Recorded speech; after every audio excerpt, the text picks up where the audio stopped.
For the longest time, the conversation around burnout has put all the pressure on you to be more resilient, right?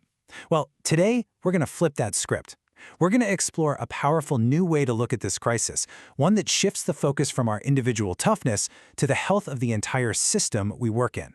Okay, let's get into it. So first things first, let's start with the official definition. The World Health Organization doesn't see burnout as some kind of personal weakness. They call it an occupational phenomenon. And the key phrase, the part that changes everything, is workplace stress that has not been successfully managed. You see, that puts the responsibility squarely on the environment, not on the individual. And look, for those of you in clinical and academic roles, this isn't some abstract concept. It's your daily reality. I mean, these numbers are just staggering. More than half of all physicians report feeling burned out. And for pharmacists, it's as high as 3/4. This is a full-blown epidemic hiding in plain sight, and it needs a much better diagnosis and treatment plan than what we've been trying so far. So here's our roadmap for this explainer. We're going to start by really looking at the scale of this epidemic. Then we'll introduce a new way to diagnose the root causes using a framework called the Job Demands Resources Theory. And from there, we'll get practical. We'll build a real action plan looking at what we can do at the system level, the team level, and, yes, at the individual level too. All right, let's start with the sheer scale of this problem. We've seen the devastating human toll in those stats, but the financial cost? That's something no organization can afford to ignore. And honestly, it makes tackling burnout not just a moral issue, but a business-critical one. If you zoom out to the big picture, we're talking about a $4.6 billion problem every single year in the US alone. But let's bring it down to your level, to your team. When a valued colleague, a physician, a researcher, anyone, leaves because they're burned out, it costs the organization 2 to 3 times their annual salary just to replace them. That is a massive, tangible hit to the bottom line. So when you're looking at costs like that, the old approach of just telling people to, be more resilient or to go to a yoga class, it's not just ineffective, it's actually kind of irresponsible from a business standpoint. It's time for a whole new diagnosis, one that really requires a fundamental shift in how we think about the problem itself. And this is the heart of it, right here. We have to stop asking, what's wrong with our people, and start asking, what is it about our workplace that's causing so much distress? It's a total paradigm shift, from blaming individual resilience to actually redesigning the systemic factors that are draining that resilience in the first place. So how do we actually do that? How do we diagnose these systemic issues? Well, it turns out there's this incredibly useful framework from organizational psychology called the Job Demands Resources Theory, or JDR for short. It helps us see well-being not as some fixed thing, but as a really delicate balancing act. Okay, this visual really says it all. I want you to think of your work life as a scale. On one side, you've got your job demands, all the stuff that takes sustained effort and just drains your battery. And on the other side, you have job resources, the things that energize you, that help you get things done. When the demands constantly outweigh the resources, that scale tips hard toward exhaustion and burnout. But when the resources are there to meet the demands, it tips toward engagement. It's that simple. Let's break that down a bit more. Job demands are pretty much what they sound like, right? A high workload, endless administrative burdens, a lot of emotional labor. Job resources, on the other hand, are the tools you have to get the job done and to actually grow. This is stuff like having autonomy over your work, getting clear feedback, and feeling like your team has your back. They're basically the fuel for your motivation. But, and this is a really critical point, not all demands are created equal. You have challenge demands, like a tough clinical case or a complex research problem. These can actually be motivating because they help you learn and grow. But then you have hindrance demands, and these are just roadblocks. Think of endless paperwork, bureaucratic red tape, technology that doesn't work. They drain your energy without giving you anything back. Okay, so now we have our diagnostic tool, this lens of balancing demands and resources. It's time to talk about the treatment plan. And the most powerful treatments, the ones that really last, they have to start at the top.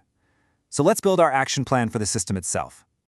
So, a healthy system, one that boosts resources and minimizes those terrible hindrance demands, is really built on 4 pillars. First, a real sense of fairness and justice. Second, policies that don't just pay lip service to work-life integration, but actually promote it. Third, connecting the daily grind to a bigger sense of meaning. And fourth, and this one's a game changer, a real commitment to systematically getting rid of unnecessary burdens. And check this out. This is a super tangible strategy for that third pillar, the meaning one. Research shows that if you can protect just 20% of a professional's time for the work they find most personally meaningful, it has this huge protective effect. It acts like a powerful resource, a buffer against all the stress from the other 80% of their job. So I want you to just take a second and think about your own work. What's that one piece of red tape, that one pointless form, that one hindrance demand that if it disappeared tomorrow would free up a ton of energy for you and your team? Just being able to name it is the first step toward getting rid of it. Now, big systemic changes are absolutely vital, but sometimes they can feel a little distant, you know? The day-to-day reality of our work is really shaped by the people right next to us, and that brings us to our next level of the action plan, the team. And let's be really clear about this. Good leadership isn't just some soft skill. It is quantifiable. The data is plain as day. For every single 1-point increase in a supervisor's leadership score, their team members report a 3.3% drop in burnout and a 9% jump in job satisfaction. That is an incredible return on investment. But beyond just the formal leader, there's the power of the team itself. There's this concept called positive contagion, and it's the simple idea that mindsets are infectious. Your team can either create this awesome, virtuous cycle of engagement and support, or it can create a death spiral of cynicism and exhaustion. The call to action here is huge. As a team, we have to refuse to let cynicism become normal. So this question really brings the focus right back to us, doesn't it?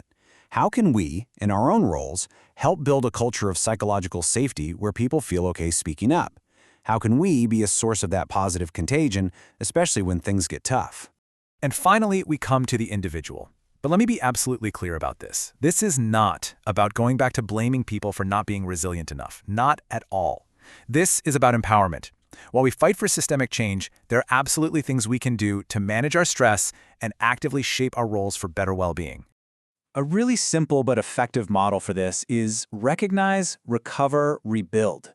First, you just have to recognize and acknowledge the signs of chronic stress in yourself and in your colleagues. Second, you have to actively recover through peer support, better boundaries, whatever works. And third, you rebuild by taking those difficult experiences and learning from them to actually foster growth on the other side. Another really powerful individual strategy is something called job crafting. This is where you proactively look for small ways to tweak your tasks and your relationships at work so they line up better with your personal strengths and passions. It's about finding a sense of control. And the impact is incredible. One study showed that empowering employees to do this reduced sickness absenteeism from over 11% all the way down to just 4%. And that brings us full circle, right back to the core message of this whole explainer. The most effective, the most lasting solution to burnout isn't demanding more resilience from people who are already at their breaking point. It's to stop the drain in the first place by redesigning the very systems that are causing all the distress. So, the last question is for you. We've talked about 3 connected levels for action: the system, the team, and the individual. They're all important, and a change in one can spark a change in the others. So as you think about your own work, your own sphere of influence, where will you start? Where will your first action be?